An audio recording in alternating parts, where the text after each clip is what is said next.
Salas, all-time leading University of Hawaii receiver, someone that I can imagine every time you walk into a room, people want to be throwing all kinds of questions at you about your playing days and your career and the current team, just nonstop, right? Yeah, I talk about the NFL a lot. I talk about UH football a lot. I work at UH now, so it's always sports questions, obviously. But I love it. I welcome it. I'm happy that I was able to make an impact here where people remember me and want to talk ball with me because I love football. Football's given me so much, and if I can get paid and hang out and make a career out of sports again, still even after my NFL career, then I'm happy to do so. Yeah, and we're thankful to have you here. And this is just a time for us to really dive into your career. So we'll start with this.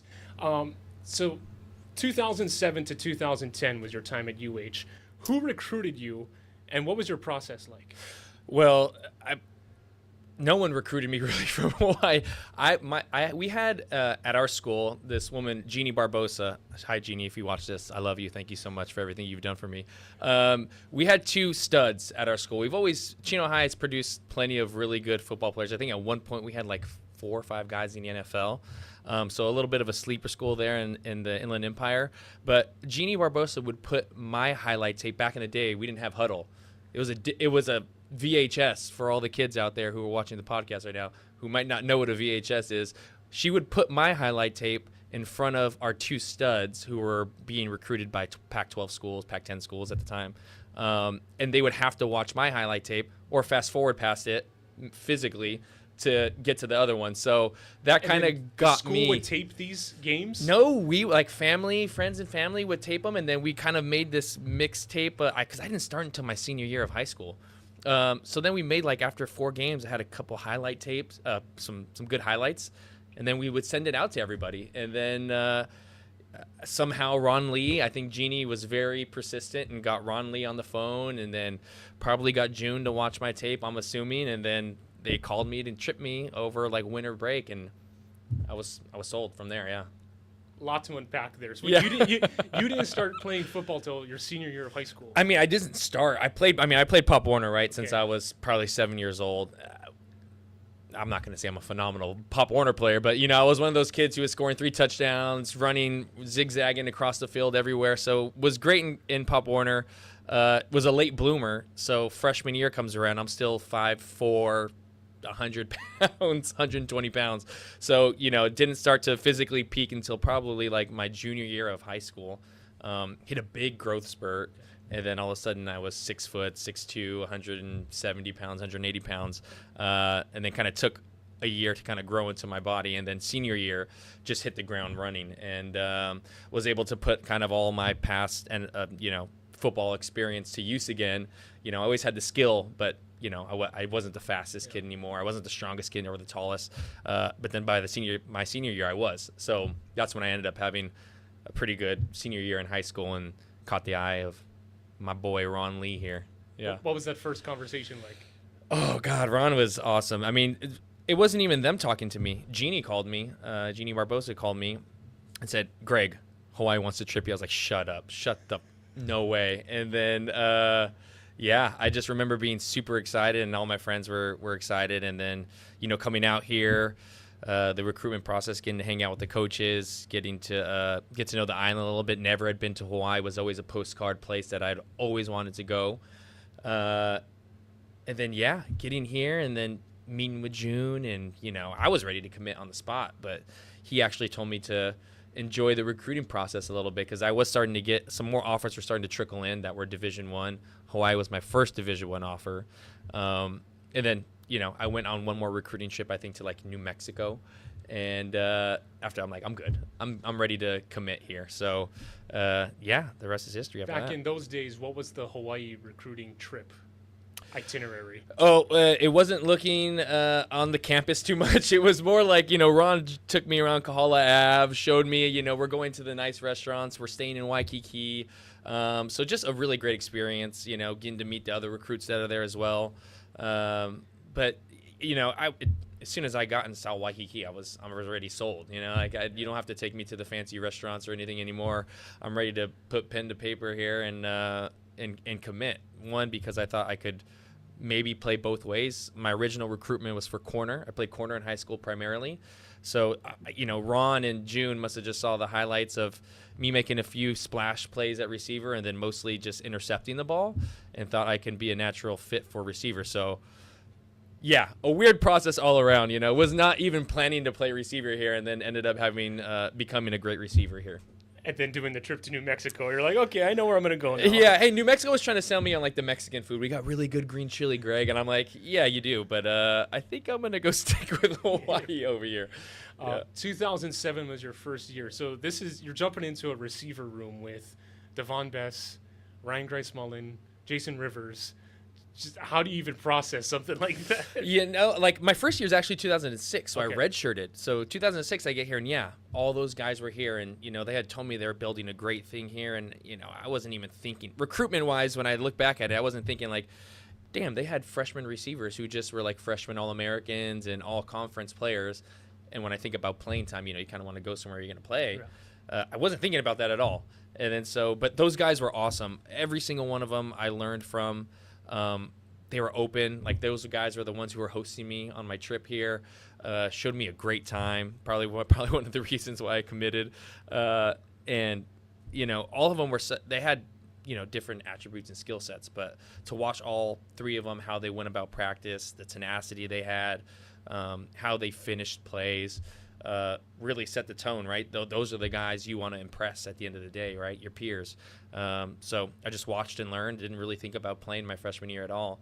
And then pretty soon they were all off and running into the NFL and on their next journey. And it was finally my time, my sophomore year, to step in. And what a time to jump into. How impressive was it kind of just seeing what they were doing in kind of your first years as you're breaking through with the team, and just to be like in the middle of that season and that time? Yeah, it was a letdown, honestly, to go from Sugar Bowl, to an undefeated.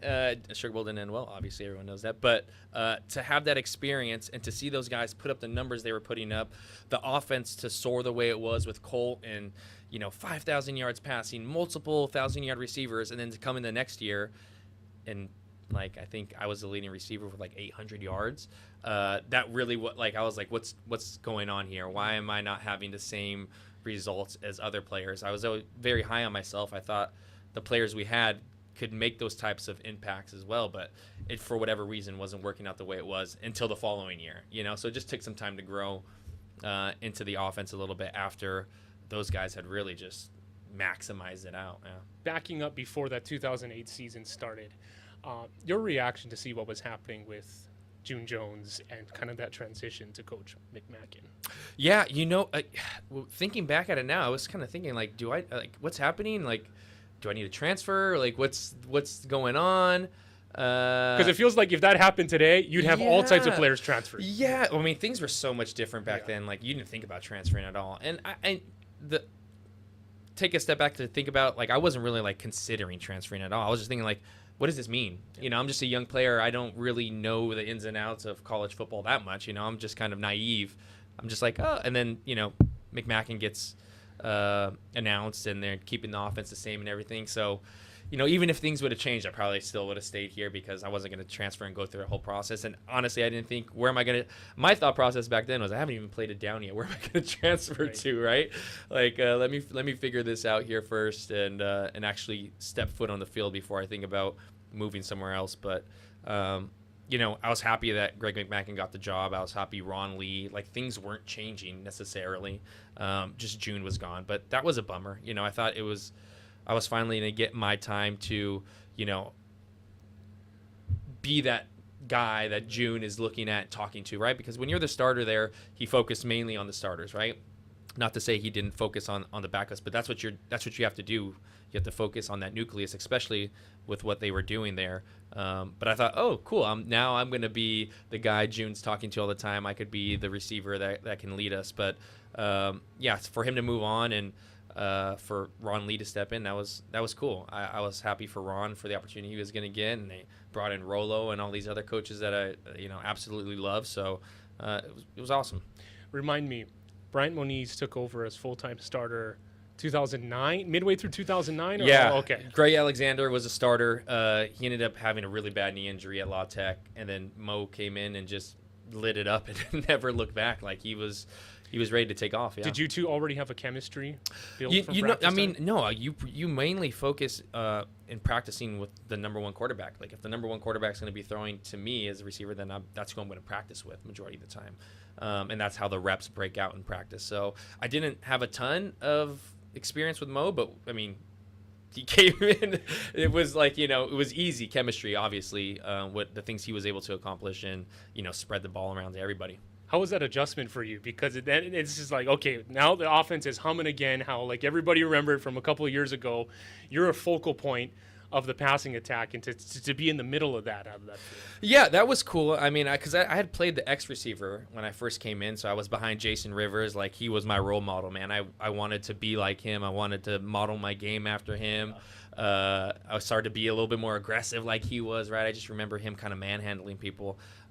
And then they decided to move me into the slot, which I was like, what's going on here? Like, why are you guys moving me? But then I realized, like, oh, wait, the slots, they catch a lot of balls. So, all right, if you guys are trying to give me the ball more, I'm okay with it.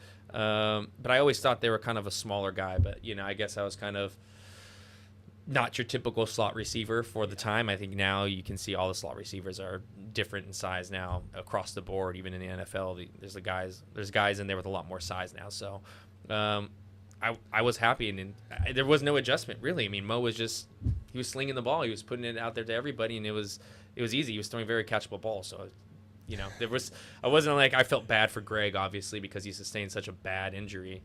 But Mo stepped in there and did a hell of a job. When the run and shoot is clicking, what makes it so unstoppable? You have choices. So, like, if you're taking something away from me, I can decide mid-route what my best option is to beat you. And then just understanding the offense, the nuances in it. You know what you're looking at, how to get certain people over. I think pre-snap, majority of the time, we knew who was getting the ball already. I can look at it and I can be like, okay, it's zero man, like alert, we're seeing everything. Oh, it's single high, or they're going to move to cover two. So we already knew what could beat those defenses. And, after the first series, we would come back to the sideline and talk to Rolo like, hey, this is what we're seeing.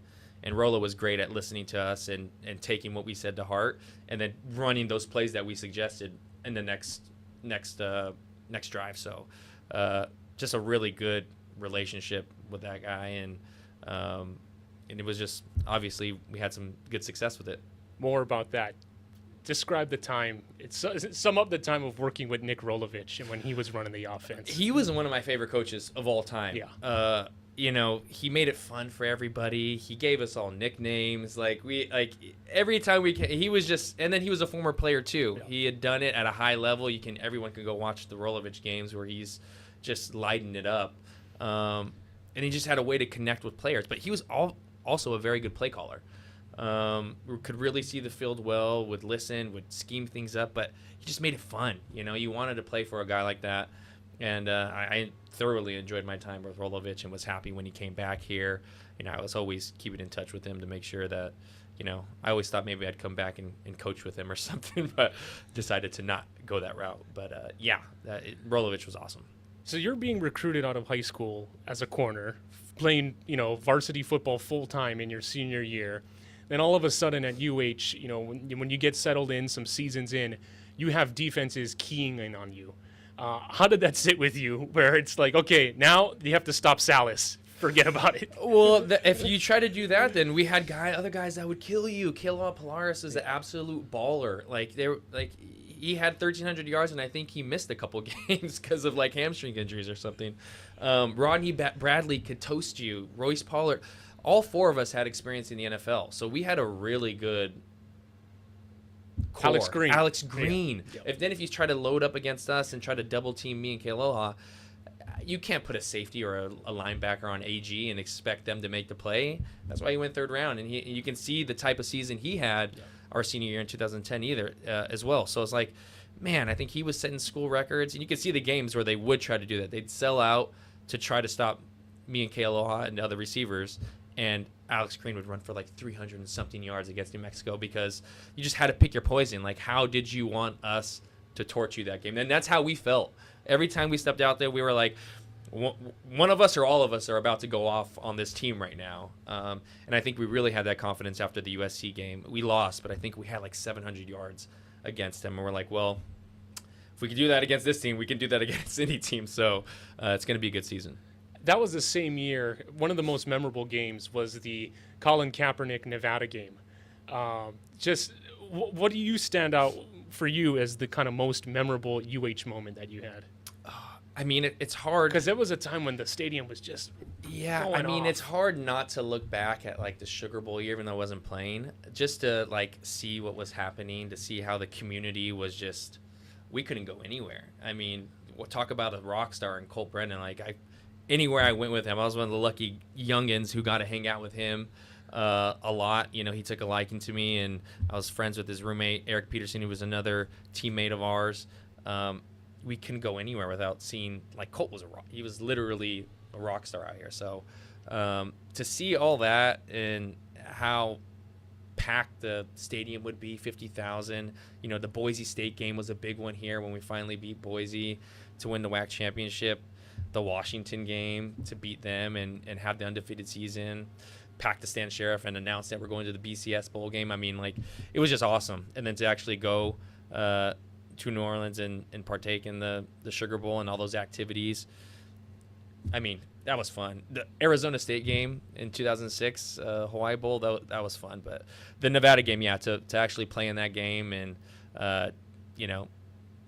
mess up their undefeated season was a great experience. Going to that 2007 season, I mean, yes, you're committing to a D1 program, but being in the middle of those high stakes games and those nationally televised matchups, did that put on you even more, I guess, in a sense, like a pressure and a responsibility? Like, okay, we have to continue this standard going forward. Yeah, I always think there's pressure, but I mean, that's what you want. You want the pressure. Like, I think as athletes, I think you live for that moment. You dream about that moment. Right? I remember jumping around in my house, imagining I'm making the game-winning touchdown on national television. Right. So that's what you want as a competitor. You want to be in those situations. You would hate to be in a different situation when you're not playing for anything and there is no pressure. So I think pressure just creates great opportunities, and you need it. You need it to continue to grow. You need those pressure situations. So I think that's all helpful. After UH get drafted by the Rams, what was draft day like for you? A dream come true. I mean, how many times have we all seen draft day and you're watching the guys celebrate with their family and friends? Where were you? I was at home. I was at home at my parents' house, surrounded with my family and friends. My girlfriend, who's my wife at the time, Dominique. I mean, finally hear your name called, see it on TV, get the phone call, talk to the coach. Just a big relief washes over you. And then it's like, all right, I'm ready. Next step. Finally, this happened. But a dream come true, like surreal to look back on it, and just like super appreciative and grateful that I was able to experience that. These were the Jeff Fisher Rams. No, they were the Steve Spagnuolo Rams. Okay. Yeah. One of his early years. Yes. Yeah. Well, I think he had his great years as the Giants defensive coordinator. 07 won a season. Super Bowl, Mm-hmm. and then got the head coaching job at the Rams. Josh McDaniels was my offense coordinator. Great experience. I mean, awesome to get drafted, awesome to hear your name called, to get the phone call, to see your name go across the TV, and then just to celebrate. I mean, how happy everybody was to see my family and friends, and to think like, oh, crap, I actually got drafted, from the kid who wasn't playing as a freshman, sophomore and junior in high school, to the kid getting drafted now and doing these awesome things here at University of Hawaii. I don't think anybody would have thought that, for sure. What was your meeting like with Josh McDaniels about, that first moment where, you get to look at the playbook and see how you can be a contributor to that offense? Well, we didn't get to look at the playbook right away because it was a lockout year. So they were able to call us, and that was the only that was the only communication you're allowed to have. So he calls us. He's like, "Look, it's weird right now. We're working with the CBA. Everything's going to get figured out. We love you here, but this is the last time I'm going to talk to you until they figure that out. But don't worry, like, everything will work out." And we didn't have an off season. I didn't have OTAs. I didn't have a rookie mini camp. I had nothing. You went straight into training camp when they finally hammered out the CBA. So that kind of put the rookies behind the eight ball, right? Because you don't have that transition period that, as I'm familiar with now, as I have my time in the NFL, like that's important for the rookies to come in to get acquainted. Like you have no idea how an NFL team is ran or what your day is like there and how to be a professional. So, looking back on it now, that definitely puts you in not in an advantage for sure. So that year then, training camp started September. How long did that lockout go? Yeah, no. I want to say training camp was in August. So we were supposed to have the Hall of Fame game. We were supposed to play in that. Okay. I think that got canceled because training camp started late. Right. So all of a sudden, like, you get a call and like, okay, you got to be in St. Louis tomorrow. We're starting practice in a day or two. So that was an experience, I guess. But Sam Bradford was the quarterback at the time, so he got in contact with me. He was doing throwing sessions. We went to Norman, Oklahoma, us in the receiving core, and him in the backup quarterback. So, we were able to have some player-led stuff in the offseason, which was nice. But, we didn't get that experience to have your NFL welcome to the rookie minicamp. And, here's OTAs and all that jazz before the season starts. So we just jumped right into it off the bat. Former players talk about grueling welcome to the NFL moments. Do you have one? Oh, God. I mean, yeah. Getting beat up at receiver, I'd never been jammed so hard in my life by these, men. We're talking, peak prime 27-year-olds who are, bigger, stronger, faster than anybody I've ever gone against in the WAC conference at the time. So definitely, and then playing against Charles Woodson my rookie year was like my welcome to the NFL. It was like my idol growing up. Loved watching him play. Was a huge Michigan fan. Went to the Rose Bowl. Have a Charles Woodson Michigan ball signed by him. Like the whole nine. Watched him play for the Raiders, and then to go out there and like go one-on-one with him in Lambeau Field in Green Bay was all time for me. How did that go? Did he say anything to you? Did he address you beforehand? No, he didn't know who I was, right? I was just a rookie. But that was my best game as a rookie. I think I had like 8 catches for like 88 yards. I had a couple catches on him, in man-to-man situations, which I was like, man, I can do it here. So that was also a eye-opening moment for me where I was like, okay, I can compete. I belong here. And yeah, it was just a surreal experience. I was even too afraid afterwards to go up to him and ask him for something. I wanted his wristband or his gloves or something, right? I was like, oh man, I just went against my childhood idol, but I was a little too nervous to go actually talk to him after the game. At that point, how old would Charles Woodson have been? So he was still playing at a high level. I mean, right. I want to say he might have won like Defensive Player of the Year like a year or two before that. And he jams you at the line? He didn't jam me at the line. I got the better of him on a few plays, which, he'll probably say whatever, kid. But I was able to do some good things against him and put some good film out there. Jeez, that's awesome, man. That was the coolest moment for me when people ask me. I mean, obviously, like playing with Tom Brady was cool to see how the Patriots, how they do all their practice, prepare and all that stuff, and to watch him practice and prepare and go out there and beat Tom Brady was also very, very cool. But just a lot of great experiences watching Calvin Johnson play when I was on the line. Like, there's so many good players that I was able to just watch and learn from. So you get traded to New England after how long in St. Louis? So I ended up having a season-ending injury, probably almost halfway through the year as a rookie, which I was starting at the time. I was leading the team in catches and receiving yards, but then had a season-ending injury. The coaching staff and front office is let go at the end of that year, and then new coaching staff, new front office comes in. And then they traded me at the end of training camp the following year. So which was awesome because I was able to go to the Patriots and be with the team that was, looking for me. They traded for me. Josh McDaniels was my OC there at the Rams. So him going to the Patriots and getting in that situation was awesome. Oh, man. Yeah. Provide some context for us just how difficult it is to stay on an NFL roster and just year in and year out to go through that grind. Yeah, it's tough. I mean, that's why they call it like it's an inside job, like not for long is what the NFL stands for, because I think the average career is probably like 2 years. So you always have a new crop. You always have to constantly prove yourself. They take the best. Like if you're going to be on the roster and you're going to be good, you got to be a contributor. It's difficult to make those 53-man rosters. I think everybody who has played in the NFL understands how big it is just to make the roster, right? that's adding years to all the goodies that come after the NFL. But yeah, it was a grind every year, and a lot of the times for me, I had to start at the bottom of the totem pole again if I'm coming to a new team. But I think, those years with the Patriots, that year I was with the Patriots, really showed me how to be a professional. Like watching how they prepared, how intense it was, really coming into your own there as far as handling your business as a professional athlete. That really showed me a lot. And then every locker room I stepped into afterwards, I knew how to make myself valuable. I knew how to play I would learn to make sure I learned every receiving position there was. I wouldn't want to just be an X. I'll be the X, the Z, the H, the Y, whatever you need me to line up, I can do that. I can play special teams. I can listen to coaching because they'll tell you what they want to see, and then you just go put that on film, and you give yourself a really good chance at making rosters. And that's what I was able to do for 6 years. Just keep grinding out roster after roster, make myself valuable, be a contributor. Just unfortunately, injuries always played a part in my career after my major one, my rookie year. The most grueling injury you found yourself playing through? Oh, man. I mean, I've played with a broken wrist, with a broken hand. On the Jets, I was playing, a broken hand. So I had like a carbon fiber cast over my hand. So these fingers were taped up, if you can see, these two. And then I could only catch with these three.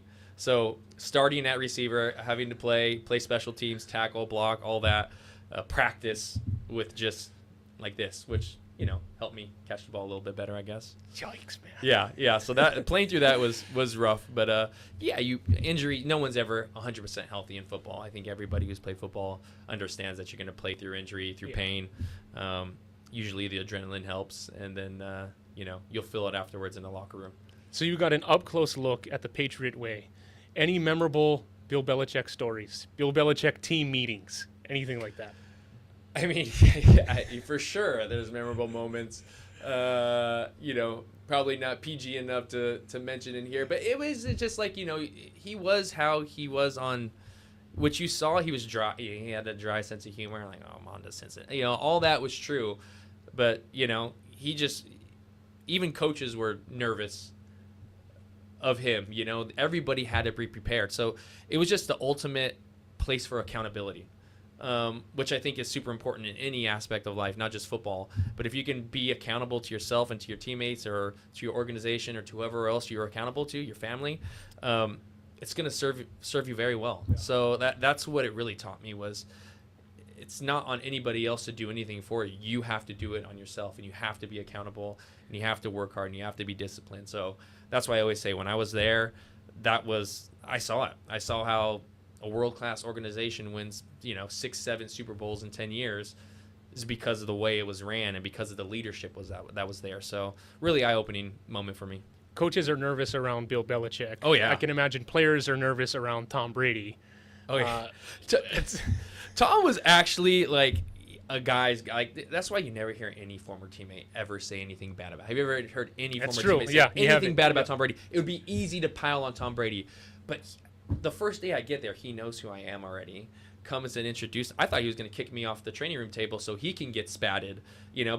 Before you go out to practice, you go into training room, you get ready. If you need taping or whatever you need from the trainers, he walks in. I'm like, walking straight at me, beeline for me. I was like, oh shit, he's gonna say, hey rookie, or young and get out of here. Let me get tape real quick. I have important things to do. Just introduced himself. Told me he'd watched film on me. Told me he was excited. Him and Josh McDaniels had talked about me a ton.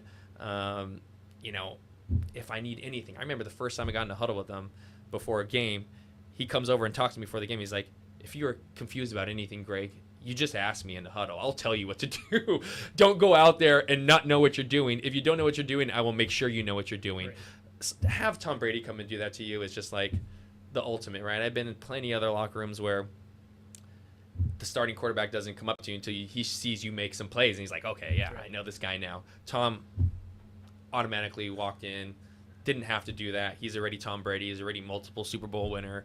But for him to come up and do that, I was like, dude, this guy's awesome. He'll compliment you on plays that you make in practice. Just the ultimate teammate, and that's why he's had so much success, honestly. And you better know what you're doing, right? Because you don't want to be on the field with Tom Brady and Yeah, running but the the thing wrong about Tom, route. like Tom understands, like, okay, Greg, you just got here last week. Right. You don't, you know, I know you knew the playbook, but a new coaching staff comes in, you learn a whole new thick playbook. That one that's on the back burner now. So I know it's familiar, but you probably don't know everything. If for some reason you have to go in the game today, Greg, and you don't know what the play call is, or you don't know what's going on, which happens all the time to players if they're just getting back into the swing of things with that playbook, just ask me. I'll tell you where to line up, what your running is, what your read is, what the hot route is. I'll tell you everything. Just tell me, and I'll let you know. So that was pretty cool. Didn't need it, but that was cool for him to let you know. You know, you don't want to walk into the huddle nervous. So from there, from New England, it was to Buffalo was next, or Detroit? No, okay. Philly. So, Philly. Okay. Philly was next. So you know, on the Patriots, it was kind of up and down between practice squad and active roster. Eventually, if they put you back down on practice squad, there's a 24-hour period. Someone can claim you. Okay. Another team claimed me. So teams that tried to claim me before, but I was able to decline those ones and stay with the Patriots. That's got to feel good to turn down a team. Yeah, you know, I think there was a plan there for me, and you know, talking with Josh and them, you know, I felt like this was a good spot for me to be in. But you don't always get to choose in the NFL. So obviously these were good problems to have. You know, if someone's picking you up and claiming you, they want you on their active roster, that's good. That's a positive. So went over to ended up spending the last 4 or 5 weeks in Philadelphia at the end of Andy Reid's tenure there. Okay. Then from Philadelphia, went to the Jets. Okay. Then spent some time with the Jets there for 2 years. And then to Detroit for an off season and a training camp, and then ended up injuring my knee in the last game of this of training camp, and had a phenomenal training camp there. I thought that was another great opportunity. They had, you know, Calvin Johnson and Golden Tate there, and they were kind of looking for that third receiver. So I was competing with some guys for that, but ended up leading the team in receptions and yards throughout training camp, and was, you know, pushing for that number 3 spot. But then I ended up tearing, or grade 2 tears in my knee that sidelined me for, you know, 12, 13 weeks. So was able to hop on at the very end with Buffalo for the last 2 games of the season, and made some starts there for those last 2 games. So that was awesome. Are you still feeling the injuries to this day? I mean, I'll always feel my ankle, right? Oh. I like sublocated my ankle, so it's kind of like that hip drop tackle, and that tore my deltoid, which is a tendon in your ankle. It kind of dislocated, but I was taped up, so then it brought back in. And then now I have tight ropes through my ankle. It ended up breaking my fibula as well in that play. So I have a plate in my fibula. But it's not that bad, I guess. So you feel injuries, but not so much where I'm thinking about it day to day or anything like that. But that was the big one, which I think kind of led to some other soft tissue injuries. But yeah, for the most part, I'm very healthy. No concussions or anything, so knock on wood, and you know, able to go about my daily life. What was the moment you decided that, after the injuries and after trying to break through on rosters, that you decided, like, okay, you know, I did what I wanted to do here in the pro level? Yeah, you could kind of see the writing on the wall, especially going into my 60. I mean, NFL is every year they're churning. Is a new crop of 200 players that's drafted to a team, so that means there's probably gonna be 200 less older players, right? So I could kind of see the writing on the wall, and obviously was always pretty frustrated by the injuries that I'd had, and the setbacks, and having to battle back and get your body right to get back to a point where you can just make the roster again. And so I had taken advantage of some of the off-season programs that they provide. NFLPA does a really good job of providing opportunities to go to, like, Facebook. I was there. You get to talk to, you get to go to Wharton School of Business. You can go to the Ross School at Michigan. You can go to Miami. You can do all these personal things that they offer you to kind of get yourself ready for life after football. So after taking advantage of those, I was like, I really need to start thinking about what's next here. And I did. I ended up, you know, taking up the NFLPA's offer. They can send you can go back and earn your MBA at a couple different schools. And I did that at the Kelly School of Business at Indiana University. And it really just started thinking about what's next. Nice. You know, I needed to do something. So I knew football I wanted to be done with football, and not be done with football in a sense like that, but I wanted to plant roots somewhere. I wanted to be somewhere after 6 years of traveling and injury and packing up and moving from city to city. I was ready to be a And you're married at the time. And then was just gotten engaged, and soon to be married to my wife Dominique. I was ready to be somewhere. So ended up just trying to figuring out what's next. And I know coaching is, you do well, you go on to the next stop. You do bad, you're on your way out. It's very rare that someone's able to stay somewhere for a long period of time. So, that definitely weighed into my options as to what I wanted to do after football. So how many years at Indiana for your MBA after? MBA two-year Okay. program. Yeah, so I ended up getting my MBA from there. And then I try to figure out what was next. When did you make your way back to Hawaii? And what made you want to come back? Immediately. Like, I think as soon as I was done in Buffalo, our home base was always in Santa Monica, California. That's where my family's in Southern California. Her brother was there at the time, so a lot of family there in SoCal. But as soon as I was done with football and thinking about what's next, my wife had gotten pregnant.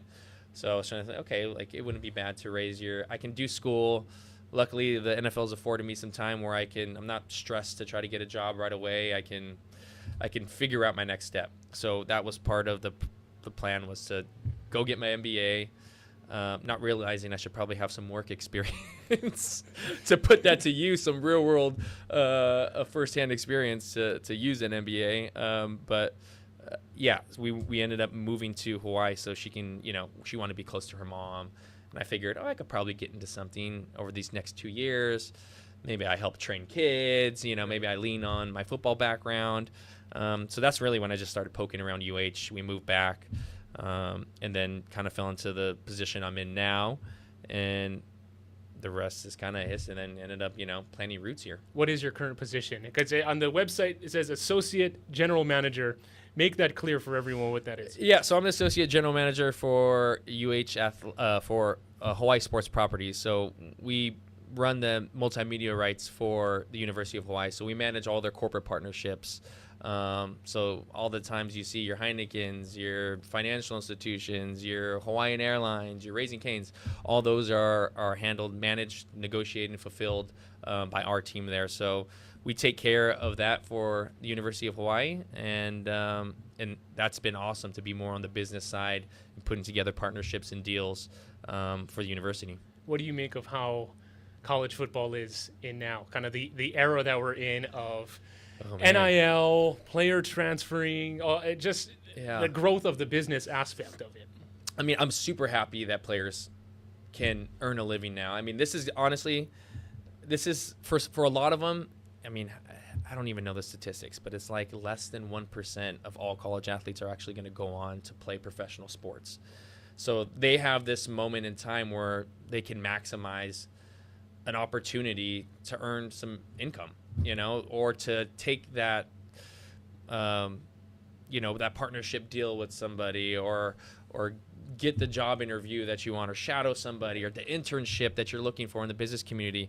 Like, they can do all that now, when in the past it was frowned. You couldn't do it. You'd get suspended. You wouldn't be able to play any sports. You couldn't get a free meal. You couldn't, get help to pay for rent that you're going to have to pay in Hawaii, because it's really cheap to live here, right? So, I think I made my living here at UH. I might have had like $1,000 a month, and that had to pay for my rent. That had to pay for food. That had to pay for fun, whatever I wanted to do, right? So the beach was kind of our best friends. But I'm happy that these players can get a piece. I do think there's some aspects of it that are a bit broken.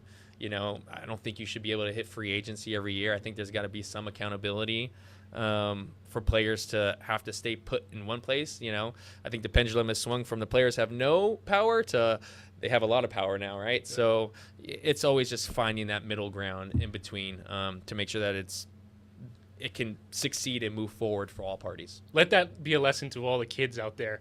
Greg Salas, all-time leading UH receiver, was making $1,000 a month. Wait, was it a student job? No, that was just scholarship. So you're on scholarship, it's awesome, right? I mean, you get some food, and then I wanted the $1,000. I didn't want to have to live in a dorm when I'm 21 years old, 20 years old. So you hooey up, you get with all your friends, and honestly, it was really fun. So like, I'm not gonna say we didn't have a good time playing video games up until late at night and having all those cool inside jokes and stories that we have from me and my roommates and my teammates. That was all awesome. But to see some of these players making like 200, 300, 400, $1 million now, you kind of look back and like, damn, I wish that opportunity was there for me too. So a little salty about it, but not too much. I'm happy that the players get to do what they do now. I was fortunate enough to go on and make it to the NFL and make a career out of that. A lot of these players you might be the 5-star who can get paid right now for a year, and you might have a catastrophe, a season-ending, career-ending injury, and then you never had an opportunity to seize, even though one was available, right? I'm a fan of free markets and letting these guys do what they want to do. So, I think it's a great opportunity for players to maximize their opportunities while they have a chance at doing so. From an X's and O's standpoint, your thoughts on the current team? Are they kind of hitting like year 3 or 4 under? Four under, yeah, right. So are they kind of hitting that spot where the run and shoot? You gotta like what you see. A win against Stanford, and I know Stanford isn't the powerhouse Stanford of Andrew Luck, but he's still there now. He's just in a different position. But that's a big win. I mean, the amount of exposure and the storylines that came out of that win for the university are like you can't pay for that, right? It was a great opportunity for the university to be featured on a national stage. And, Conce, the story of him coming out of it, Micah playing a really gritty game to really introduce himself to the Hawaii fan base. I think it's got us trending in the right direction as an athletic department. In all honesty, I love all the sports. Obviously, I'm a big football homer, but athletic departments do well when football does well. I think if you look at every big major Division I program, it's a strong men's basketball team, and it's a strong women's basketball team for that matter too, and a strong football team. I think that helps lift all tide. I think that's going to be a great opportunity for us, and I love to see our backup quarterback come in there and do well. Our defense looks great under Coach Thurman. I've had the opportunity to be on the Jets when he was the DC on the Jets, so I know the type of coaching he does, and he seems no nonsense. What he brings here, he's a great guy. He's a players coach too. The players, I guarantee you, ask the players how they connect and how they love that guy. I guarantee you, those are the coaches you play well for. And you can see our defense the past couple of years since he's been here has been a shining spot of ours, right? And I think they'll continue to do that. But yeah, I would love to see Micah get 100% healthy, and I would love to see him light up Sam Houston and light up Portland State and really build that confidence into the rest of the season. He had that last game he had for us last year that gave everybody a lot of hope. But I think actually doing it on Saturdays, there is no substitution for that. That builds so much confidence. I remember the first time I got my 100-yard game, I'm like, that's what it feels like. Yep. That's what I've been searching for. That's what I have to do every game.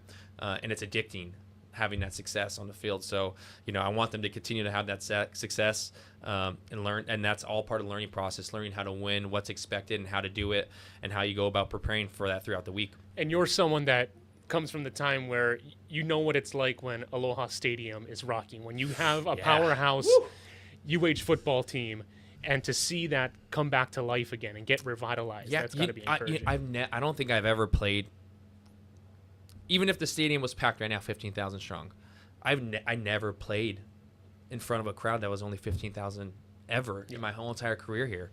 I think it was like minimum, like 23, 24, 25 might have been a bad game for us because maybe there was a Fiji concert or something going on, and we were playing, like a rough non-conference opponent. Someone, right? I don't want to belittle any schools out there, but a school that's on the schedule. A school that's on us. You guys know who I'm talking about. You guys can connect the dots. But yeah, you don't want to. That was a small game for us then, right? And even then, it was going to be a fun game because we were going to put up 500 yards and we were going to score points, and it's going to be fun for the family. So yeah, I can't imagine what it's like to only play in front of the 15,000 crowd, but when it's 15,000, it's great at TC Ching. It's intimate. There's not a bad seat in the house. It gets loud. and it's what the kids deserve, man. They play hard. They play for Hawaii. They represent the whole entire island. I think I understand, and a lot of people understand when they remember the past, how important, how great it is for the community when there's great sports and athletics being played at UH. The most hostile environment you ever played in, college or pro? Ooh. I mean, Fresno State was always fun to play at. Those fans were rowdy. Pretty sure I had some young 7-year-olds saying some stuff I can't say on the mic here to us and throwing stuff at buses. I gotta say, probably like the funnest or coolest environment for me might have been like playing against Florida in 2007, and they won a national championship that year. Pretty sure like Cam Newton scored a touchdown on us, but they were like stacked with like first rounders Cam Newton, everywhere. Florida. Cam Newton was playing because Tim Tebow had already done what he was supposed to do in the game, and yeah, I mean that one was going to the Swamp, and like that was my first start, making my first start at the Swamp, and scored a touchdown there as well. That was awesome. Like that's college football. That's big time SEC. Welcome to the show experience for me. So that was always a great one. Most memorable teammate of yours that nobody would want to mess with on the team, on either teammates or opposing teams as well. Just the guy no one is going to cross. Oh man. There's a lot of guys you wouldn't want to cross. Oh man, like there's so many guys. Because I remember those practices. Those were some intense ones. The sessions were something else. Yeah, no, we would get after it, and I think that's what it's all about, right? The competition. Like I knew, like I was probably going to be hardest for me in practice than it was going to be on game day, because these are the guys, they see my moves day in, day out. I got to work on new things if I want to try to beat them. They know our plays, they know our formations, they see how we line up. They cheat. So those defense, they're cheaters. They might have looked at the script a little bit just to kind of stop us. So there's always great competition. I think that makes for a better product, because when you're competing at a high level on practice, it translates to game day, and it's easier. We would always say, man, it's easier on game. Like things are so much easier to see. They're wide open. People have to play us a little bit more base and vanilla because they were nervous about things. Whereas like the defense, I feel like sometimes they would just scheme up on us for practice. So I'm like, I don't know what you guys are doing here. You guys feel good that you know the play we're running and you're stopping us. But yeah, no, there's a lot of guys I wouldn't cross on a lot of my teams here at UH. So I don't know if I want to single any of those guys. Nothing like a training camp practice, right? Linebackers, you want to be on the good side of the linebackers, man. Blaze Soares was a hammer, and thank God he loved me, so I wouldn't have to worry about him too much. But there's always some guys there that you're just like, these are just specimens. These are guys are, physically can dominate me. So I'm gonna be on your guys' good side. The achievement you're proudest of? That's a good one. Yeah, there's some. I mean, athletically, like, or yeah. personally. I mean, personally, like, I'm proudest of being a dad, and like that's the best thing for me right now. That's the thing I enjoy the most, is just being a family guy and getting to hang out with my kids and share experiences with them and trying to teach them the right things to do and how to go about life.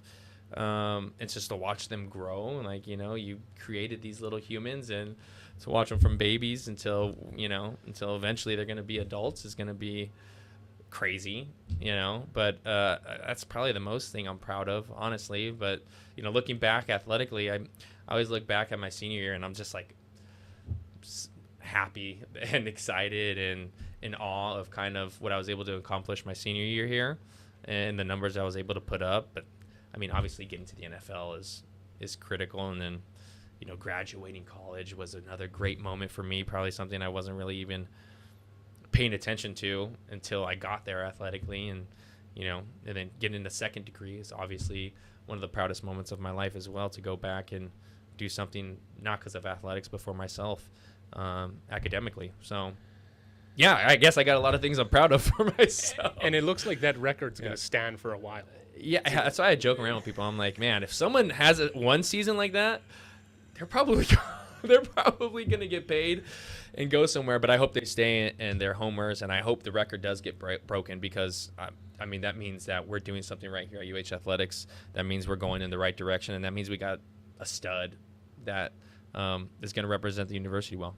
It's also even more impressive when you think about how college football has evolved and how it's become so offensive dominant that record has been set years ago already, close to 15 years ago now. Yeah, like when I got there and I looked at what Ashley Lee did, I said, how the hell did he do that?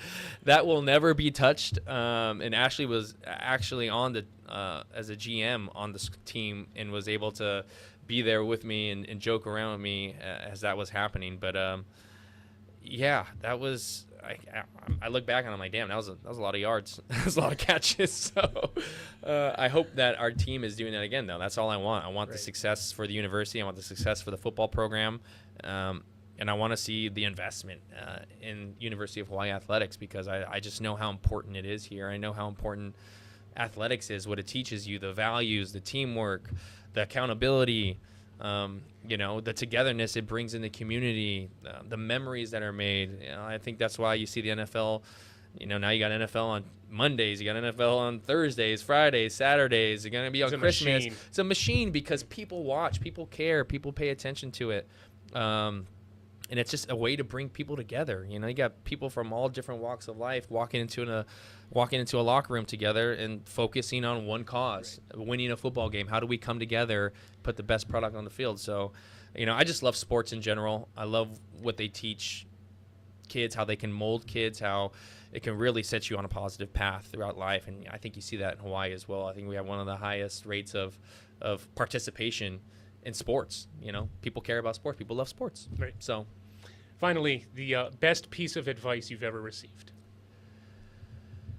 Oh man, do the right thing. Just be a good person, do the right thing. And I don't even know if that's so much advice I received from somebody, like probably my mom and dad hammering that into me. If you do the right thing, then you don't have to worry about anything, right? If you're making the right decision. So, I don't know about the best advice I'd ever received. Maybe even like Coach McMacken saying, hey, work hard this offseason. I think you got a future in the NFL. Look at this as an investment into your future. So take it seriously. But, yeah, I just think being a good person and making the right decisions and choices, you'll leave a good life. Wonderful. Yeah. Perfectly said. Greg Salas, the reason for so many great memories for so many Rainbow Warrior football fans. And so it's great talking with you. Thank you so much. Yeah, no, man, I appreciate you having me on and getting to go down memory lane. Yeah, no, I think you're gonna have a lot of fans queuing up tape here, going back to those. Yeah, let's roll the highlight tape throughout this thing. Can we do that? Have you had moments yet where, because your kids are young, yeah, where you're queuing up highlight tapes for them yet? Oh, I try to. Gosh, any chance I get to kind of relive that a little bit. My son isn't really quite old enough yet. He goes, Daddy, that was you? Now my daughter is starting to understand a little bit, that I did some cool things here at UH because she's 8. My son's 5, so, he's not there yet where he wants to be like, oh, Dad's cool because he played in the NFL. I'm waiting for that to happen. Right. When it happens, it's going to be an awesome moment. Right. And then I'm going to queue up that highlight tape again and show him the record books. But no, now he's, a T-Rex is way cooler or a snake is way cooler than Dad will ever be. So I'm still waiting. He'll understand one day. Yeah, he'll one day, hopefully. If not, he's fine. I don't mind playing second fiddle to Tyrannosaurus Rex. That's cool. Good stuff. Yeah. That was another edition of the Long Game Podcast. Mahalo nui to Greg Salas for joining us. You can find the full conversation every week on the HNN streaming app or wherever you get your podcasts. Aloha.